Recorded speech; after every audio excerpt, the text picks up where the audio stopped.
इस वक्त मुझे ज्वाइन किया है सैयद महमूदुल हक बुखारी साहब ने और उनसे हम बात करेंगे चीनी के हवाले से। लग रहा है कि एक नया बहरान पैदा हो सकता है।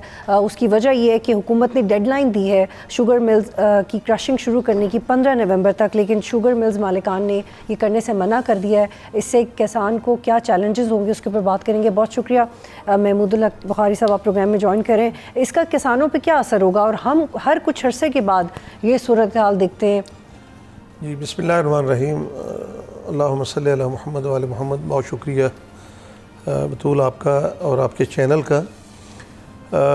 ये आपको पता है कि आप बचपन से सुनती आ रही होंगी कि ज़राअत जो है वो रीढ़ की हड्डी की हैसियत रखती है, और ये भी आप सुनती होंगी कि जो पाकिस्तान के काश्तकार हैं 70% आबादी जो है वो काश्तकारों पे है, और इस 25 करोड़ लोगों का जो पेट है वो किसान पालता है।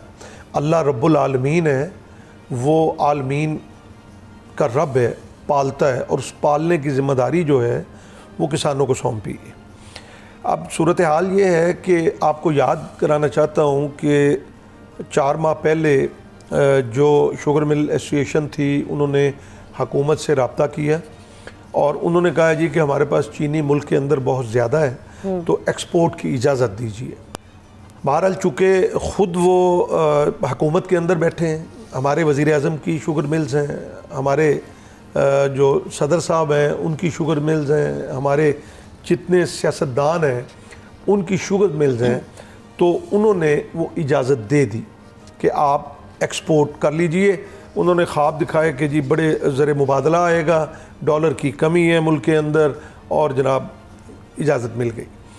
अब उसके बाद फिर अगला मरला आया कि जी ओहो चीनी तो कम हो गई, अब बाहर से और मंगाए। यानी अजब तमाशा बनाया हुआ है बतूल। इस मुल्क के अंदर ना कोई कानून है, ना कोई ज़ाब्ता है, और कानून और ज़ाब्ते जो हैं वो आपके लिए और मेरे लिए। आप लोगों के साथ कोई रेट तय हुआ था? नहीं, वही मैं आपको वो कहानी बताना चाहता हूँ, समझाना चाहता हूँ अपने पाकिस्तानियों को भी कि मसला है क्या मसला। और उसके बाद इन्होंने क्या किया कि जो है वो हुकूमत के साथ उस दौरान एक मुआहदा किया, और मुआहदा ये किया कि 1 नवंबर को हम शुगर मिल्स चलाएंगे। यानी 4 माह पहले जब हुकूमत ने चीनी एक्सपोर्ट की इजाज़त दी शुगर मिल मालकान को, तो उस वक्त मुआहदा हुआ और 2 पॉइंट एजेंडा। एक ये है कि चीनी का रेट नहीं बढ़ेगा, जो चीनी का रेट उस वक्त 160 रुपये 64 रुपये था, और दूसरा उन्होंने कहा जी कि 1 नवंबर को हम शुगर मिल चलाएंगे। अब आप अंदाज़ा लगाइए, आपने मुझसे पूछा है कि अब किसान तो रुल गया, गन्ने की फसल जो है वो तैयार है और उसके मसाइल हैं किसान के। इस वक्त जो है केन कमिश्नर पंजाब ने जो वो ऑर्डर्स किए हैं और शुगर केन पॉलिसी के मुताबिक किए हैं, और उन्होंने कहा है कि जी आप शुगर मिल चलाएं, और उन्होंने जवाब दे दिया। यहाँ से आप देखिए कि हुकूमत की क्या रिट है। अगर आम पब्लिक के ऊपर जब जो है वो इदारे किस तरह से धावा बोलते हैं और किस तरह से इम्प्लीमेंट किया जा रहा है कि इस इक़दाम से आपको 102 अरब का नुकसान होगा किसान कम्युनिटी को, इसकी वजह? जी बिल्कुल, मैं बतूल आपको समझाना चाह रहा हूँ, क्योंकि आम आदमी ये नहीं समझ पाता कि इशू है क्या। देखिए, एक वक्त के ऊपर नहीं चला रहे, उससे आपकी गंदम जो है वो बुरी तरह, पहले किसान जो है वो गंदम बीजने के ऊपर आमादा नहीं है किसान, और अब फिर और लॉस होगा कि जो मोटी गन्ना होता है, यानी जो 3 साल का गन्ना होता है, 2 साल का गन्ना होता है, उसको ख़त्म करके किसान वहाँ पे गंदम बीजता है।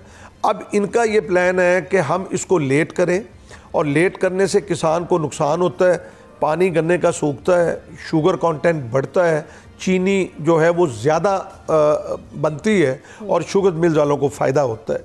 यानी इनको ये एहसास नहीं है, खुदा का खौफ नहीं है कि जो एक किसान है वो पूरा साल उसके ऊपर मेहनत करता है। बिल्कुल, ये जो मेरी बात जी, मैं सिर्फ एक नुक्ता ऐड करना चाह रही हूँ कि देखिए ये भी रिपोर्ट हुआ है कि 7 लाख टन चीनी महंगी फ़रोख्त की जा सकती है और 15 अरब रुपए जा सकते हैं ये जो शुगर मालिकान है इनकी जेब में। तो आपकी बात हुई है कि देखिए 1 रुपया जब बढ़ता है 1 रुपया चीनी का जब बढ़ता है तो 5 अरब रुपए का जो है वो इनको फ़ायदा होता है शुगर मिल वालों को। आप अंदाज़ा लगाइए कि आज चीनी 230 रुपए को छू गई। आपका मीडिया रिपोर्ट कर रहा है कि कोयटे के अंदर 30 और 40 रुपए में है, और 220 रुपए आपको अभी आप भेज दें किसी अपने प्रोड्यूसर को तो जाके मार्केट से लेके आएगा, तो वो फ़ायदा भी सब इनको, फिर जो इन्होंने एक्सपोर्ट की वो फ़ायदा भी इनको। क्या इनको कोई खुदा का खौफ नहीं है? क्या किसानों के बच्चे नहीं हैं? क्या किसानों की अपनी ख्वाहिशात नहीं हैं? क्या किसान जो है वो उसको अच्छा इलाज नहीं चाहिए? किसान के बच्चों को तालीम नहीं चाहिए? अब मतलब मेरे मुल्क में हो क्या रहा है? मैं कहता हूँ कि हुकूमत नाम की कोई चीज़ नहीं है। मैं ये कहता हूँ कि आपके मीडिया के तवज्जुह से कि मैं तिलाशे गुमशुदा का एक इश्तिहार देना चाहता हूँ कि हुकूमत कहीं है तो हमें दिखाइए। आपकी किसी से बात नहीं हुई है? आप रिप्रेजेंट करते हैं किसानों को? आपके अरबाब इख्तियार में किसी से बात? हमें तो बतूल ना पाकिस्तानी समझा जाता है, हमें तो उजड़ और गवार के नाम से जो है वो पुकारा जाता है। किसी इदारे में किसान की कोई इज्जत नहीं है। आप क्या कहती हैं? ये इसी किसान के दम से आपकी सारी शहर की रौनकें हैं। आप जो आपने और मैंने ये कपड़े पहने हुए हैं ये कॉटन की वजह से है। आज हम जो है वो मिठाई खाते हैं, बेकरी का सामान बनाते हैं, सारी ये चीनी की वजह से। ये वजाहत करें कि अभी आई होप आपका मसला हल हो, क्योंकि आपको बुलाया इसलिए ताकि इस मसले के बारे में बात की जाए और आपकी आवाज़ पहुँचनी चाहिए गवर्नमेंट तक। लेकिन अभी अगर ये क्रशिंग सीज़न शुरू नहीं होता और फैक्ट्रियाँ नहीं चलती तो आपकी जो अगली फसल है उसको उगाने में भी आपको वक्त लग जाएगा। उस चैलेंज के बारे में बताइए। जी बिल्कुल, उसका नुकसान होगा। एक तो गंदम आपकी जो है वो अगला बहरान आपके सामने खड़ा है कि गंदम जो है वो उसकी काश्त नहीं हो सकेगी। उस वैसे भी किसान नहीं कर रहा क्योंकि गंदम के अंदर भी किसान को नुकसान हुआ। जो 3900 रुपये रेट बता के हुकूमत ने और 200 और 1800 रुपये में किया, और फिर किसान के पास जो है वो जब अगली फसल बीजने के लिए पैसे नहीं होंगे। मुझे ये बताया जाए ना कि क्यों लेट कर रहे हैं। अच्छा, और अच्छा एक बतूल है कि वो कह रही हैं कि उनके पास वाफिर इकदाम में मिकदार में है चीनी। अगर वो ये कहते हैं तो नहीं, ये झूठ बोलते हैं। अच्छा, मैं आपको बताऊं कि पिछले साल 6.5 लाख टन स्टॉक मौजूद था तो शुगर मिलें चल गई, और इस वक्त जो है वो 3 लाख टन 3.5 लाख टन जो है वो स्टॉक चीनी का है। तो अब तो अशद ज़रूरत है, ये उससे भी फ़ायदा उठाना चाहते हैं। इनको ना मुल्क का कोई जो एहसास है, ना इनको किसानों का एहसास है। इन्होंने सिर्फ अपने पेट आगे रखे हुए हैं। वो कुरान कहता है ना, अल्हाकुमुत्तकासुर हत्ता ज़ुरतुमुल मकाबिर, इन्हें माल की कसरत ले डूबी हत्ता कि ये कब्रों के अंदर जा पहुँचे। मैं ये कहना चाहता हूँ कि जिस तरह शुगर केन पॉलिसी कहती है कि अगर एक दिन लेट करें तो 50 लाख रुपए जुर्माना यौमिया इनके ऊपर होना चाहिए। मैं पूछना चाहता हूं हुकूमत वक्त से कि जब आवाम को मारना हो तो आप उसको मार के कुचल के निकल जाते हैं। क्या इन उमरा को कोई पूछने वाला है?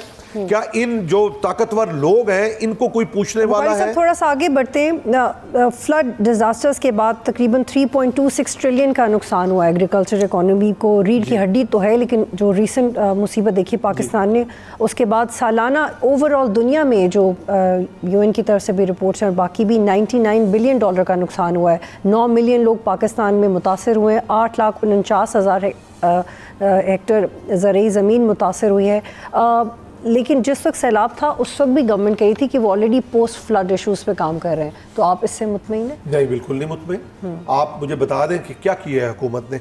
अब लोग अपनी मदद आपके तहत जो है वो अपना वहाँ मुंतकिल हो रहे थे जो, और उसके बाद जो है वो हुकूमत ने कुछ भी नहीं किया। ये ज़रिए एमरजेंसी का ऐलान वज़ीर आज़म साहब ने किया, उसके ऊपर क्या किसानों को मिला? कुछ भी नहीं किसानों को मिला। और हमने मुतालबा किया था कि आप जो बिजली के बिल जो है वो माफ़ कर दें। हमने मुतालबा किया था कि आप जो है वो जो खाद है वो फ्री दें। हमने मुतालबा किया था बीज फ्री दें। आप डीजल के जो है तो रेट्स कम करें, उसमें से टैक्स खत्म कर दें। क्या मिला आपको अभी तक? कुछ भी नहीं मिला। क्या मिल रहा है? सिर्फ वादे हैं, जो है बातें हैं, वो मीडिया के थ्रू हम सुन लेते हैं। यहाँ पे प्रेस कॉन्फ्रेंसेस बड़ी बड़ी की जाती हैं, तो लेकिन अब तो कोई नहीं आया मैदान में। आए ना, करें शुगर मिल वालों के खिलाफ बात करें। क्यों नहीं करते? क्यों लब खामोश है, क्यों हमारे हकूक़ के लिए नहीं बोलते? आपको अंदाज़ा नहीं है हम कितने कर्ब में हैं। 21 लाख एकड़ पे तकरीबन जो है वो गन्ना काश्त है पंजाब के अंदर, और लाखों एकड़ सिंध के अंदर जो है। सिंध की हुकूमत ने भी कुछ नहीं किया।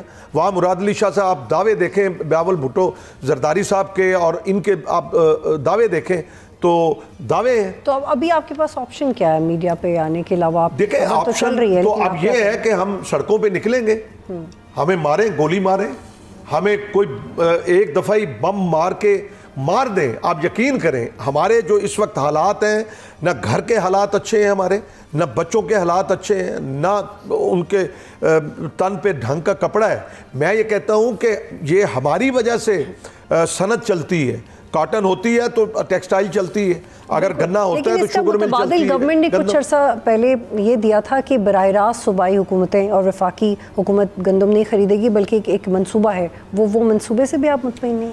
नहीं, गलत है ना वो उसके ऊपर तो अमल नहीं हुआ। इन्होंने फ्री मार्केटिंग का कहा, और फ्री मार्केटिंग का मकसद ये था कि ये फिर ये रोटी का रेट ना मुकर्रर करते। आप देखें ना, गंदम से आटा बनता है, आटे से रोटी बनती है।